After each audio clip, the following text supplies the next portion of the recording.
Habrán en algún momento situaciones donde todos los recursos, todas las opciones y todas las posibilidades aparentemente se agotaron.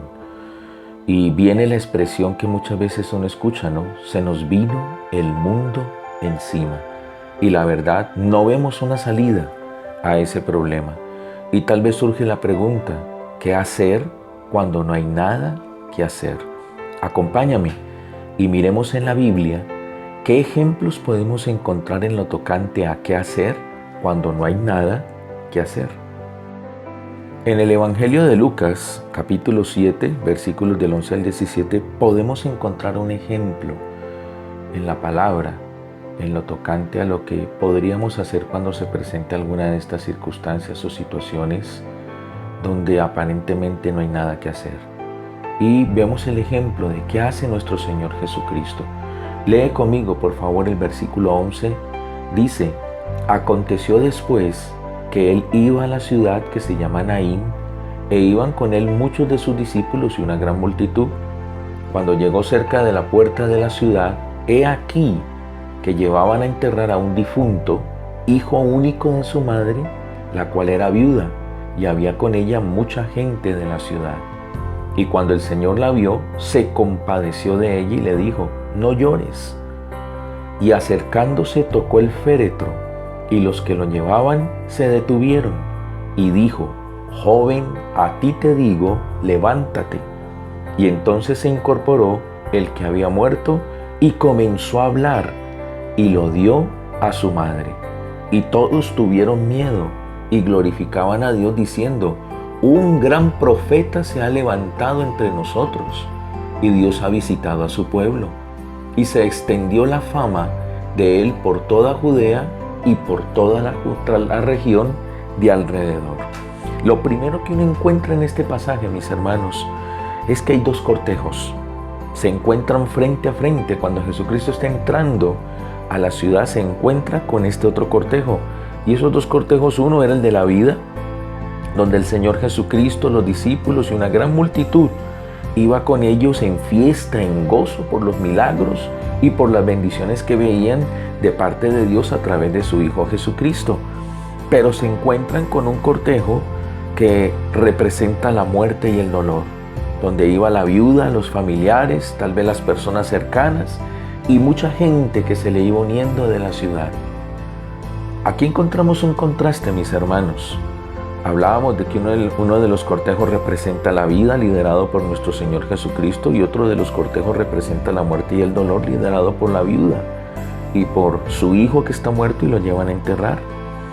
Y en medio de estos dos contrastes hay una buena noticia. La buena noticia es que uno de esos cortejos, el de la vida, lo lidera directamente nuestro Señor Jesucristo. Así de que podríamos decir que se está encontrando cara a cara la esperanza con la derrota, la desesperanza. Por eso qué importante, mis hermanos. Recuerda el título de esta enseñanza, ¿qué hacer cuando no hay nada que hacer? A veces humanamente no vemos posibilidad, pero cuando nos encontramos frente a frente con nuestro Señor Jesucristo, Él cambia esa perspectiva, cambia ese panorama y nos da esperanza. Así de que estudia conmigo en este pasaje, con esa introducción, estudia conmigo en este pasaje 3 verdades, y a través de esas 3 verdades poder nosotros saber qué hacer cuando aparentemente no hay nada que hacer.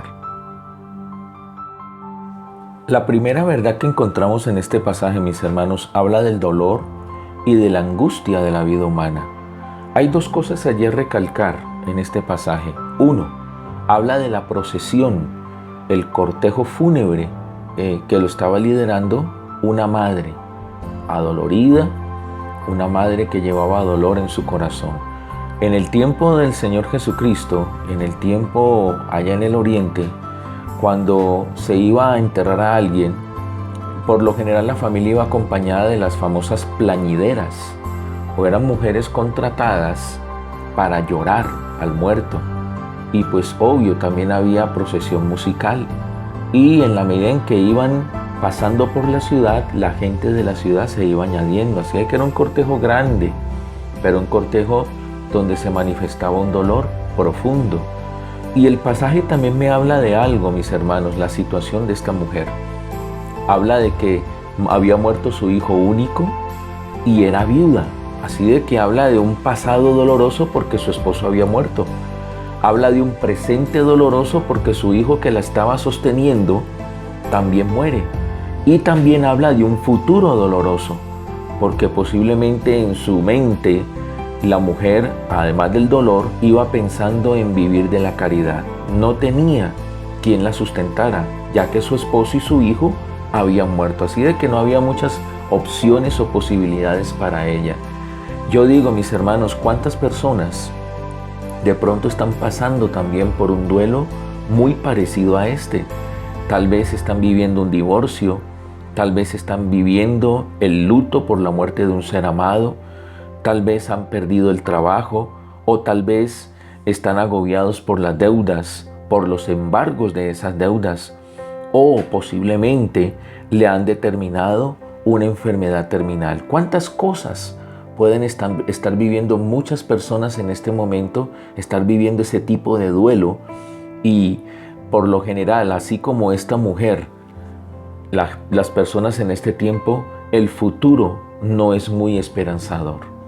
Pero sabes, mi hermano y mi hermana, y la buena noticia de este pasaje es ese, la esperanza que podemos encontrar en el Señor. Hay un pasaje en el libro del profeta Isaías, en el capítulo 49, versículos del 13 al 16, que dice el Señor: canten los cielos, alégrese la tierra y prorrumpan en canciones de alegría las montañas, porque el Señor ha traído alivio a su pueblo y tendrá compasión de los suyos que sufren. Pero Sión dijo: el Señor me dejó vacía, mi Dios se olvidó de mí. A lo que responde Dios: ¿se olvida una madre del bebé que amamanta? ¿No tiene compasión del hijo que dio a luz? Aun si eso pasara, dice el Señor, yo no te olvidaré. Toma esta promesa para los que nos están escuchando y de pronto están viviendo alguna situación o se están identificando con lo que nos está dando este pasaje de la palabra del Señor. Hoy el Señor dice: aun si eso pasara, yo no te olvidaré. Y termina diciendo: mira, te tengo escrita en mis manos, tengo siempre presente tus murallas. Dios piensa en nosotros y Dios no se olvida de nosotros y tiene compasión de nosotros. Tal vez humanamente no hay esperanza, tal vez en el mundo no se nos presentan muchas opciones para salir de alguna de estas situaciones difíciles, pero una de las razones por las cuales vino el Señor fue para eso, para darnos esperanza, porque Él piensa en nosotros y tiene compasión de nosotros. La segunda verdad que nos habla este pasaje habla de la compasión de nuestro Señor Jesucristo. Nota que el pasaje dice que Él la vio, así de que el Señor Jesucristo no fue ajeno al dolor y al sufrimiento y la necesidad de esta mujer. Para que entendamos bien esta segunda verdad, yo te comparto algo. ¿Cómo era la filosofía y las religiones de ese tiempo? Posiblemente las religiones en el tiempo de Jesús y antes de Él adoraban a dioses apáticos, o los dioses que ellos adoraban eran dioses apáticos e incapaces de sentir.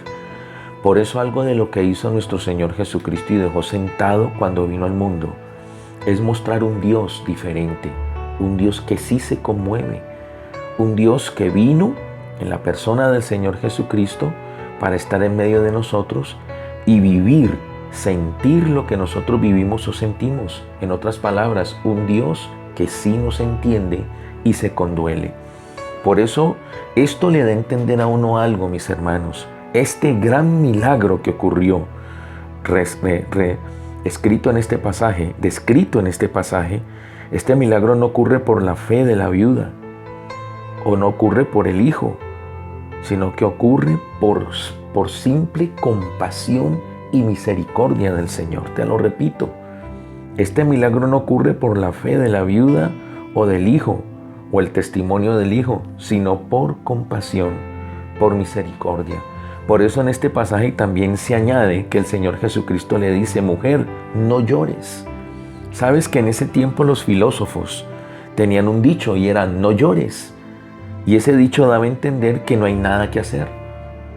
Cuando uno escuchaba o se escuchaba en ese tiempo no llore, lo que le estaban diciendo a la persona es: no gaste fuerza, no gaste energía, porque no hay nada que hacer. Pero cuando el Señor Jesucristo toma este dicho, no llores, mujer, lo que le está diciendo es, hoy vengo a reinterpretarlo, porque yo sí puedo y quiero hacer algo. En otras palabras, el Señor Jesucristo le está brindando esperanza y consuelo a esta mujer. Y yo digo, mis hermanos, que Jesucristo es el mismo ayer, hoy y por siempre.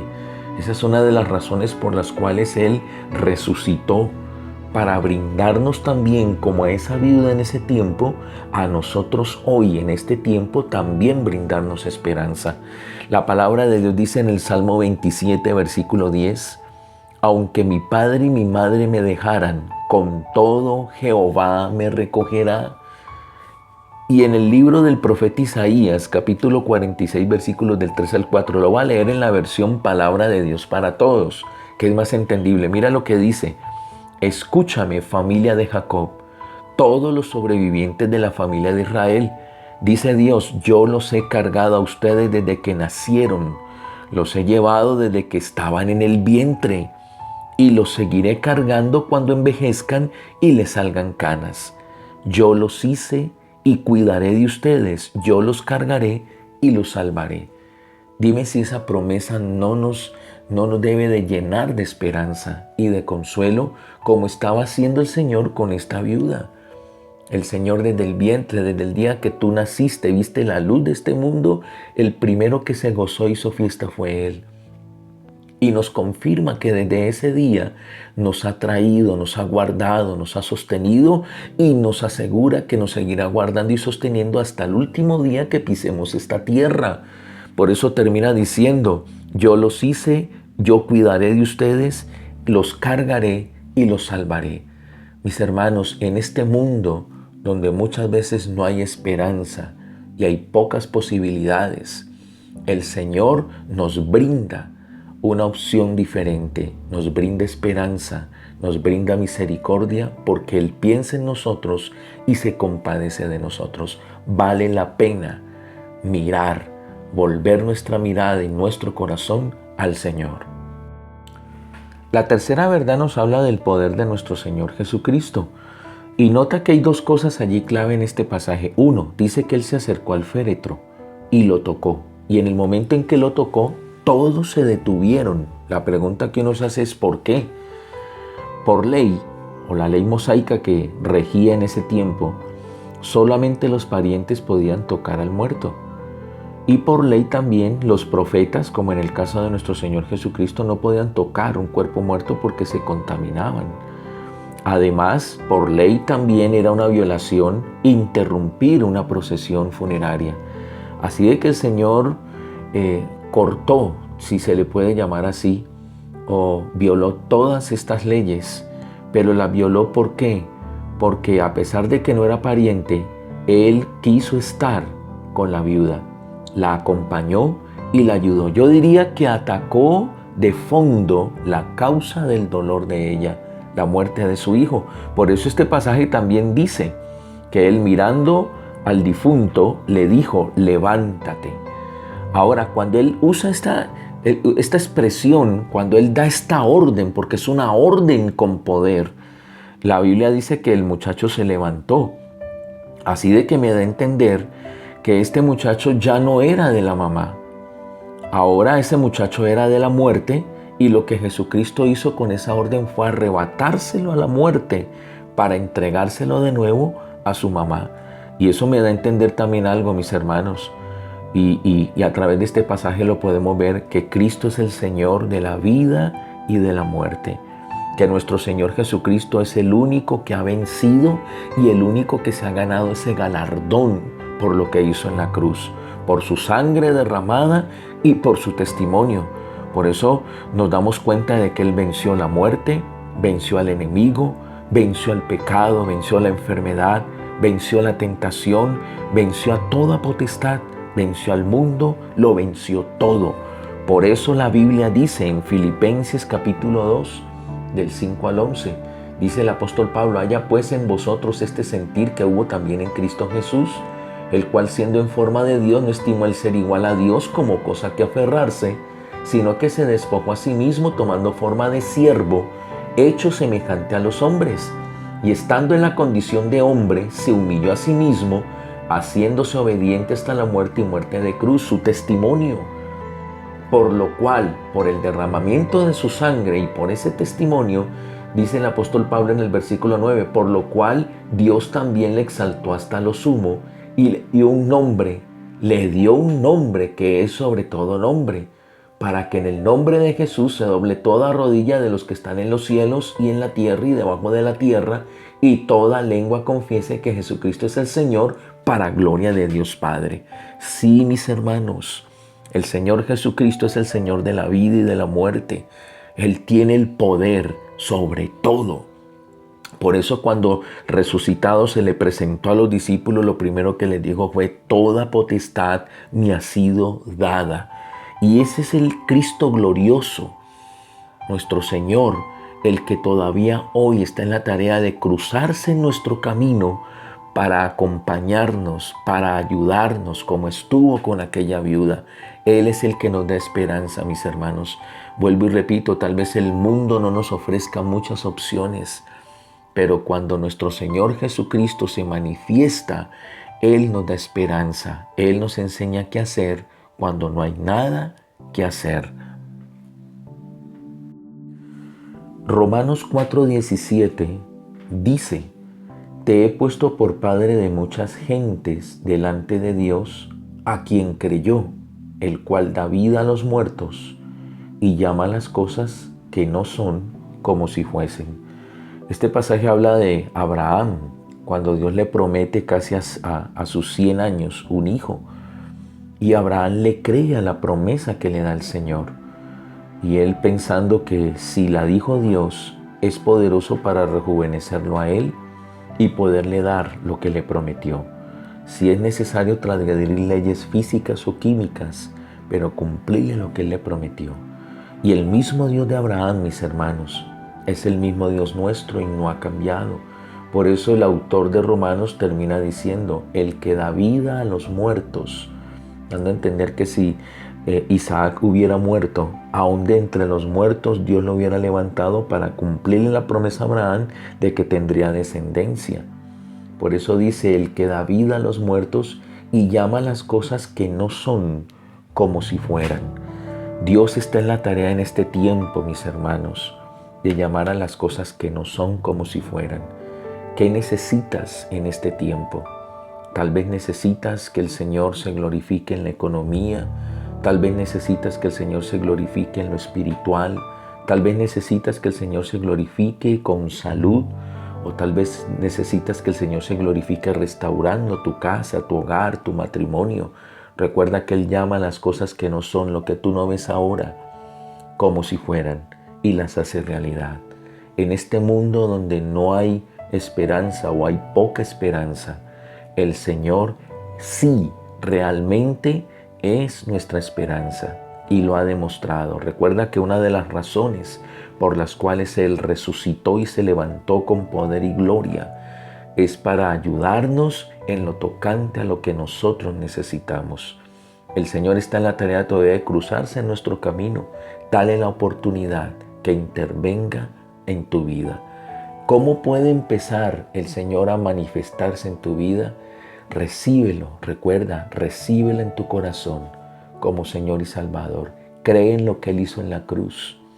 Cree en el derramamiento de su sangre, a través de la cual venció todo. Cree en su testimonio, como siempre obedeció al Padre. Cree en Él y recíbelo, invítalo a tu corazón como Señor y Salvador. Y las cosas van a cambiar. Tu vida no va a ser la misma. Me lo asegura la palabra y me lo asegura el Señor. Dios te bendiga y que bendiga tu vida y tu hogar grandemente.